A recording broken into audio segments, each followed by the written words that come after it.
Why do you think your popularity is so great in Denmark? It's amazing. The Danish people have terrific taste. My career has been mixed up with all sorts of people that I like to work with. You know, I don't think there can't be many people who did everything by themselves. You know, when I started, I was by myself. I had a couple of friends from school. And even when I started, one of these friends wrote Move It.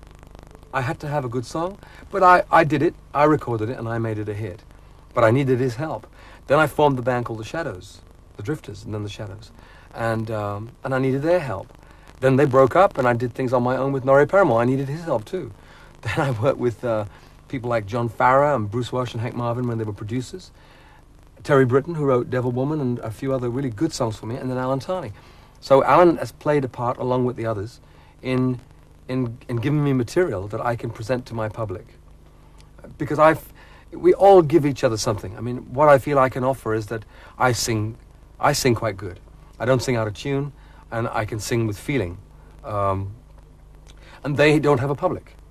So they give their song to me, and their wonderful song I share with my public. So we're all giving to each other all the time. I never have an ego thinking, hey, you know, I'm the one. And because I need everybody. I do a show now. I get the glory, but my band is fantastic. Every single one of them. So you never get kind of tired of the song, do the same show for that many times? It's not the same all the time. And you know, the other thing is, even if it was the same for a whole year, if I was going to a factory or an office, I would do the same thing every day from 9 until 5. It's no different to anybody else. Why should we think, hey, you know, I'm so bored singing Living Doll again, you know? Some people have to write the same letters, dear sir, dear madam, every day. It's no different, you know? It's just that we have to be committed and dedicated, and if we are, then what we do becomes important, and it doesn't matter how many times I sing Living Doll, I'll still force myself to get something from it. Yes, there are songs I prefer to sing. I prefer to sing Marmaduke. I prefer to sing some of the new material. But I still think it's important to sing Living Doll. In the 60s, you made 4 films. You haven't made films since. How come you haven't started a film? You know, after I made those films, I got so many more scripts, and they were all something like that. Well, I'm a grown-up man now, you know. I can't ride around on buses and be in youth clubs anymore. So somebody has to find another vehicle. In fact, when I did Time in the West End show, that was a really perfect vehicle for me. I didn't have to pretend to be an 18-year-old. I had to pretend to be a 35-year-old, but then I don't find that too difficult. But I was singing my rock and roll for today, and I was acting with some very fine performers on stage. Now, a producer in London took me seriously, and I was able to prove myself, and we were a very big success for a whole year. The sound of records today are very much influenced by new techniques. Do you feel the techniques is having too much an influence on the music? No. You like that? Oh, I love it, because it's like nothing can stay where it was. Nothing. Everything has to move on. If a technique comes in for recording and you don't use it, you're crazy. Nothing stops you from doing what you used to do. In the same way we've talked about singing new material and old material, I can still sing We Don't Talk Anymore and Some People and Living Doll. You don't say, this is a new kind of song. Living Doll, throw it out. You don't do that. It's not like life anyway. You know, in life you collect things that are old and dear to you, but you also live with new things. So all that's happened in the technical advancement is that it's permitted us to move wider and wider and wider and wider. We can do things on records now that we could never do. I can sound like a choir.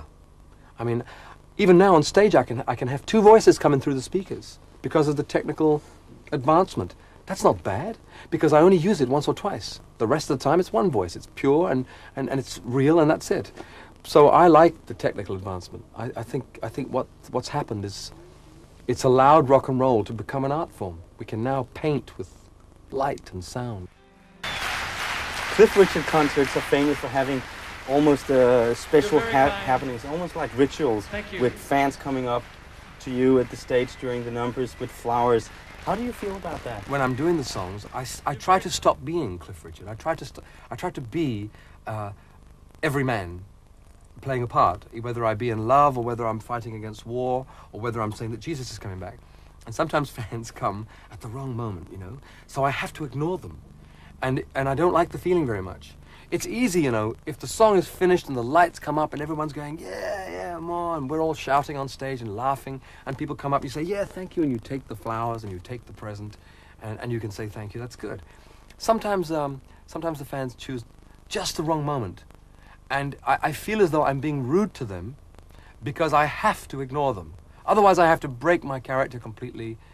You know, I'm thinking of songs like All By Myself, where I'm singing about a man who is left alone because he's never really found real love. And to sing that and then to break it and say, oh, thank you. It's just not possible. So sometimes, not often, but sometimes people have come with flowers and I've had to pretend they do not exist. And in my heart I'm thinking, oh, I feel sorry for her, you know, because she's standing in front of all these people and I'm totally ignoring her. But, well, I mean, I hope someone, if they're watching and someone did that, they'll understand what I was doing. Why do you talk about Jesus on stage? Well, if you're going to give any messages, you might as well give the biggest message that the world is ever going to hear. So I do that. I mean, they're never going to hear a more important message. They're never going to hear a more profound message from anything. What can you talk about? If you talk about politics or war, it's never going to be as great as telling people that Jesus is going to come back. They don't have to believe me, but that's the best message I have. So I always try and find something that will allow me to speak about what I believe. If I couldn't find a good song, though, I wouldn't do it. I mean, if I didn't have a really good set of songs to sing, I wouldn't simply say it, because it's a concert, and I want to communicate via my words and via the music as well. How would you like to be remembered in the future? Somebody wrote a review of one of my gospel shows once, and I still remember the quote because it's my favorite quote. It's how I'd like to be remembered. The man said that God and rock and roll can go together very happily in the hands of a man who loves them both. And that's how I'd like to be remembered.